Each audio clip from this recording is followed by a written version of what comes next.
Ok, pessoal, a gente agora vai falar um pouquinho de teste de hipótese, que é o último assunto, né, da disciplina. É, Bom, então qual que é a ideia? A gente vai ter que o teste de hipótese vai ser fundamental na tomada de decisão, tá? Então, qual é a ideia? A gente vai ter uma decisão com base em uma hipótese e a gente vai utilizar um recurso metodológico, que é o teste de hipóteses, para aceitar ou não, para ter evidências, né, para aceitar ou não aquela hipótese, ok? Então, como é que a gente vai seguir a ideia, né? Então, a gente vai ter uma amostra aleatória de tamanho n, ou seja, x1, x2 até xn, de uma variável aleatória com uma função de densidade ou de probabilidade f de x dado θ, que θ pertence ao espaço paramétrico. Então, as inferências que a gente vai fazer é sobre o parâmetro dessa densidade. Então, a gente tem a variável aleatória de interesse, e a gente condensa a informação a partir de um parâmetro, né? Aí tem a estimativa desse parâmetro, o estimador desse parâmetro, e com base nele a gente vai fazer as inferências, né? A partir de um teste de hipótese. Então, qual a ideia? A gente vai ter uma definição, que é justamente a definição de hipótese, e a hipótese estatística é qualquer afirmação acerca da distribuição de probabilidades, né, de uma ou mais variáveis aleatórias. Então, pode ser você assumir na distribuição, algum parâmetro, algum valor que aquele parâmetro vai assumir ou não também. Então, existem uma infinidade de hipóteses possíveis para um teste, né? Então, essas hipóteses vão ser denominadas de H0, hipótese nula, e H1, hipótese alternativa, tá? Essas hipóteses são associadas aos... É como se fosse uma partição também do espaço paramétrico. Então, o θ0 está associado à hipótese nula, θ, que é o espaço paramétrico, θ maiúsculo, né? E o θ1 maiúsculo vai estar associado à hipótese alternativa, né? Então, está aqui, por exemplo, H0 afirma que o θ pertence a esse espaço paramétrico θ0, enquanto o H1 que pertence ao espaço paramétrico θ1, né? No caso em que esse θ0 é apenas um único valor, por exemplo, o θ0 aí, né, minúsculo, a gente diz que essa hipótese é simples. Caso contrário, é uma hipótese composta. E o mesmo vale para a hipótese alternativa. Então, posso ter simples e simples, simples e composta, composta e simples e compostas. Então, definição, né? Chamamos de teste de uma hipótese estatística a função de decisão D, né, que vai do x de A0 e A1, em que A0 corresponde à ação de considerar H0 como verdadeira hipótese nula, e A1 considera a hipótese alternativa como verdadeira. Então, você toma essas duas decisões. Ou seja, se você tiver evidências para ser a favor de H0, você automaticamente rejeita H1 e vice-versa. Esse x denota o espaço amostral associado à amostra aleatória, e a função de decisão D divide o espaço x em dois subconjuntos, né? Que são justamente o A0 e A1, que estão associados ao θ0 e o θ1, né? Essas regiões A0 e A1, a interseção delas dá o próprio espaço amostral, a união dá o próprio espaço amostral, e a interseção é vazia, ou seja, quando a gente vai definir uma hipótese, elas não podem ter uma interseção, tem que ser, devem ser conjuntos disjuntos, né, disjuntos. Então, A0 é chamada de região de aceitação de H0 e A1 é região de rejeição de H0.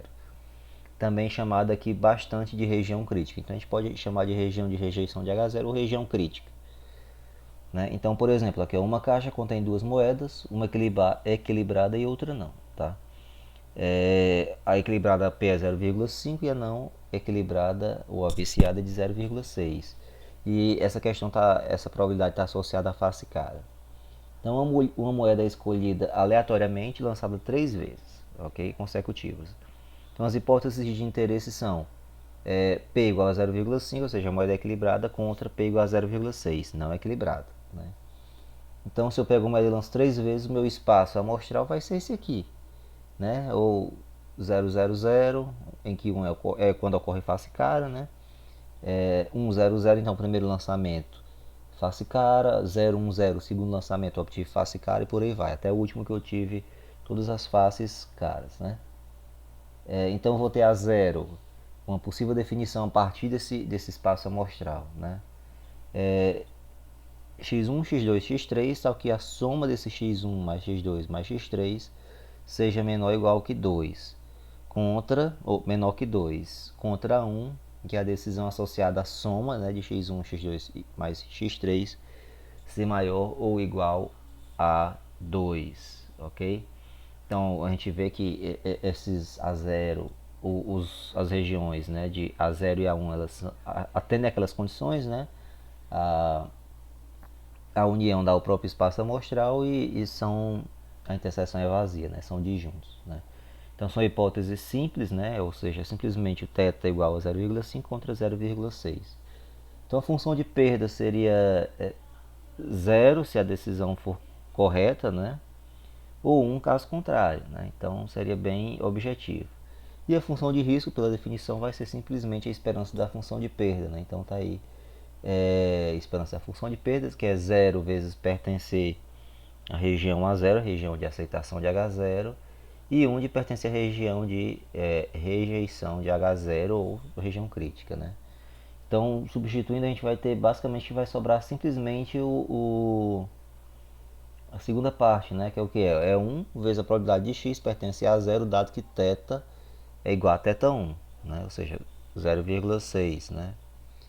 Então, qual que seria a ideia? É aceitar H0 dado que o H1 é verdadeiro, que isso aí seria um dos tipos de erro, tipos de erros possíveis de um teste de hipótese. Então, a gente tem um teste de hipótese, mesmo que seja parte de inferência 1, mas a gente está sujeito a dois tipos de erro, né? Então, essa tabelinha deixa bem evidente, né, que a decisão aceitar ou rejeitar H0 contra o que é a realidade, H0 verdadeiro ou falso, né? Então a decisão correta é aceitar dado que ela é verdadeira e rejeitar dado que ela é falsa. E os erros são, né, considerar que ela é verdadeira quando na verdade ela não é, rejeitar H0 quando de fato ela for verdadeira, né? Então são os dois erros do tipo que a gente vai chamar de erro do tipo 1 e erro do tipo 2, né? Bom, então além disso a gente tem a definição do poder do teste com a região crítica que a gente vai chamar de A1, né? Então a gente vai ter A0, aceitação de H0, e A1, rejeição de H0. Então A1 a gente vai chamar de região crítica, ok? Que a ideia é para testar θ igual a θ0, a hipótese nula, e a hipótese alternativa θ igual a θ1, né? Então o que seria o poder? O poder a gente vai chamar de π de θ1, né? Que vai ser o poder, a probabilidade considerando H1 verdadeira, de x pertencer a A1. Ou seja, vai estar aqui, ó. Ela é falsa e você rejeita a hipótese nula. Então é bem intuitivo, né? Então o poder está associado a isso. É como você detectasse que ela é falsa e você rejeita a hipótese como sendo... você rejeita a hipótese nula, dado que ela é falsa, né? Ou seja, o menos beta, né? Em que beta é a probabilidade do erro do tipo 2, né? Que aqui a gente vê bem evidente, né? Ou seja, é aceitar a hipótese nula, né? Dado que ela é falsa. Bom, então um exemplo, né? Uma amostra aleatória de tamanho n da variável aleatória x, signo normal μ1. Então esse exemplo aqui vai ser adotado até a parte dessa aula, né? Que é a primeira parte, vai ter outra depois, né? A gente vai desejar testar μ igual a 0 contra μ igual a 1, né? Então a gente vai ter uma região crítica A1 de uma amostra aleatória tal que a média, né, que é o representante do estimador para a média populacional, vai ser maior ou igual que C, né?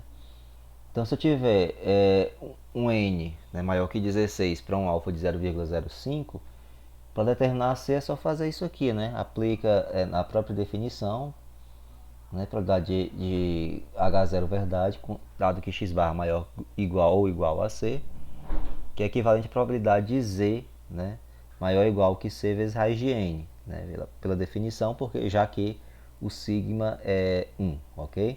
Então isso aqui é igual a alfa, então eu vou ter só pela transformação que segue x barra sobre raiz de n segue uma normal 0,1, né? Já que a gente está considerando H0 verdade, então se ela for verdadeira, então o μ vai ser igual a 0 e o sigma é 1, né? Então o C raiz de n é 1,64, né? Que vai me fornecer essa probabilidade de 0,05, né? Ou 95% de confiança. Então, o C seria especificamente 1,64 sobre 4, que seria 0,41. Então, o que seria a ideia? A minha região crítica é tal que o x barra maior ou igual que 0,41. Então, se a média for acima de 0,41, né, então cai na minha região de rejeição de H0. Então, é uma coisa bem objetiva. A probabilidade do erro do tipo 1 vai ser fixada, né? Então, seja lá, no caso aí 0,05. Então, será desejada aquela região crítica com a 1 estrela, que eu vou chamar de A1 estrela, de menor beta, ou seja, maior poder.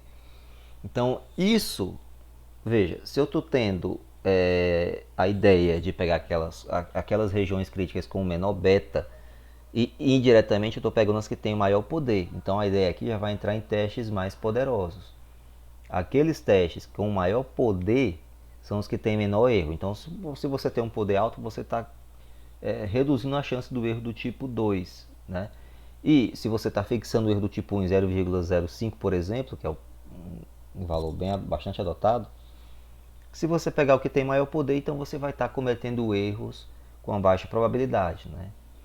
Então, no caso discreto, como é que a gente pode definir isso? Então, alfa de A1, né, seria a probabilidade, considerando H0 verdade, de x pertencer a A1.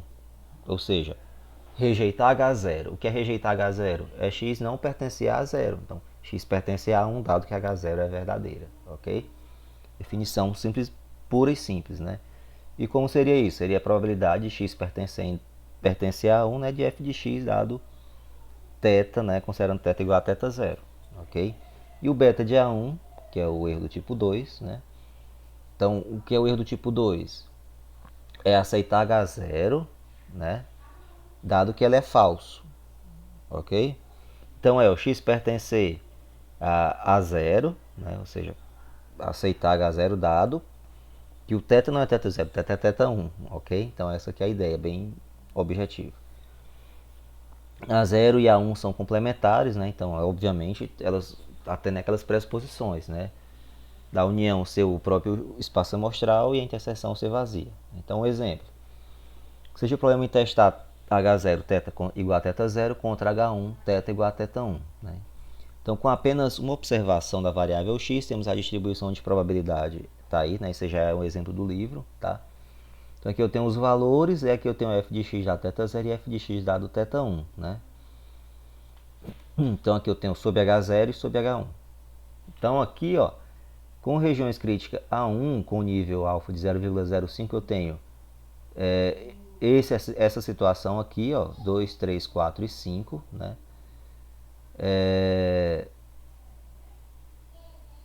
Aqui considerando, não, perdão, considerando alfa igual a 0,5, eu tenho ó, o A1 0,0 e 1, né? E o A0 2, 3, 4, 5, que vai me fornecer esse poder, ok? Então é só pegar o complementar, tá? Então aqui, ó, se eu quiser o 2, o valor 2 aqui, se eu pegar o valor 2 aqui, ó, o alfa dele é 0,5. E aqui eu estou pegando o que? O 0 e 1, porque é a soma dá 0,5. Né? Então, e aqui eu pego, ó, aqui não tem um beta, que seria a probabilidade do erro tipo 2. Então a soma dá 0,9. Então aqui, por isso que dá 0,91. Aqui não tem um 0,5, o valor aqui não é 0,8 do beta, então o meu poder vai ser 0,92 e assim vai. Né? Dentre todas as possíveis regiões críticas de A1 para esse nível de significância, a mais poderosa é dada por A1 igual a 3, né? De menor erro, no caso vai ser A1 para com essa região crítica aqui de A1 contendo aqui essa parte 3, tá? Porque ela vai ter o menor beta, tá? Aqui como é dado beta, isso aqui é o erro do tipo 2. Então, o que é que eu vou ter aqui? Aqui eu vou ter com o mesmo alfa, né, o menor poder, ou perdão, o maior poder, ou seja, 1 menos beta. Então aqui o poder aqui seria equivalente a 0,12, né? Poderia ter colocado aqui, ou então colocar diretamente o poder. Aqui é 0,08 e aqui 0,09. Então a mais poderosa é essa daqui, ok? Então o teste que minimiza uma combinação linear desse formato aí, A vezes alfa mais B vezes beta, com A e B conhecidos, a gente vai considerar esse teste como sendo, a gente vai chamar de A1 estrela, que é uma região crítica, tá? Então, pela definição desse lema, a gente vai ter ó, que a região crítica A1, né, vai ser o x, dado que L1 de x sobre L0 de x maior ou igual que A sobre B, em que A e B são esses valores dessa combinação linear aqui, tá? Entre os dois erros do tipo 1 e 2. Então, A e B são especificados, né? B maior que zero, porque senão isso aqui vai dar uma inconsistência. Então, para qualquer outro teste de região crítica A1, temos que esse aqui, ó, A vezes alfa de A1 estrela mais B vezes beta de A1 estrela, vai ser menor do que A vezes a mesma combinação, né? Vezes, só que mudando aqui a região crítica para um A1 qualquer, né? Então, ou seja, ele é um teste mais poderoso, ou seja, ele vai ter a redução dos erros do tipo 1 e erro do tipo 2. Então, se ele vai ser o menor possível, ótimo, porque você vai estar tomando a decisão a partir desse teste com as duas probabilidades, né, dos erros do tipo 1 e 2 com menor valores possíveis, né? E L de 1x, né, é a verossimilhança, considerando H0 falso, ou seja, a hipótese alternativa como verdadeira, e L0 é a verossimilhança, considerando a hipótese nula como verdadeira, né? Então eu tenho aqui a prova, né? Bem abstrata, mas ao mesmo tempo é bem óbvia, né? Então eu vou ter a alfa de A1, como já foi definido, mais beta de A1, que são o poder associado à região crítica, né? Então são as probabilidades do erro do tipo 1 e erro do tipo 2, né? Então já foram dadas as definições. Então é substituído aqui o valor. Aqui nessa segunda parte a gente pega pelo complementar, né? Então essa soma aqui vai ser 1 menos somatório de x pertencente a 1, né? De f de x dado θ zero. Então distribui e coloca em evidência. Então eu vou ter aqui o b mais a soma, e colocando em evidência eu vou ter isso aqui, né? Então, assim como essa soma, né, com a região crítica qualquer será mínima quando essa região crítica inclui somente os pontos de x tais que, né, eu vou ter a substituição disso aqui for menor do que zero, ou seja, atendendo aquela razão, né, de L1 de x sobre L0 de x maior ou igual que A sobre B, né? Se x é uma variável contínua, né, é só trocar a ideia, né, pega a função de probabilidade e o somatório troca pela densidade pela integral, né? Então essa aqui é a ideia, mas a ideia principal vai ser exatamente essa definição aqui, né? A prova ela só existe assim de forma abstrata, apesar de ser intuitiva, mas a ideia, o insight, né, vai estar aqui, vai fazer essa substituição e a gente já identifica que aqui vai ser b mais alguma fração. Então se é b mais alguma fração, obviamente o outro vai ser maior, né, do que a própria região crítica mais poderosa, né? Bom, então, por exemplo, considerando aquele exemplo lá anterior, das duas tabelas considerando o alfa e o beta, né, se eu tiver o alfa mais o beta, a igual a b, que é igual a 1, então vou ter o mínimo, tem essa região crítica aqui, né?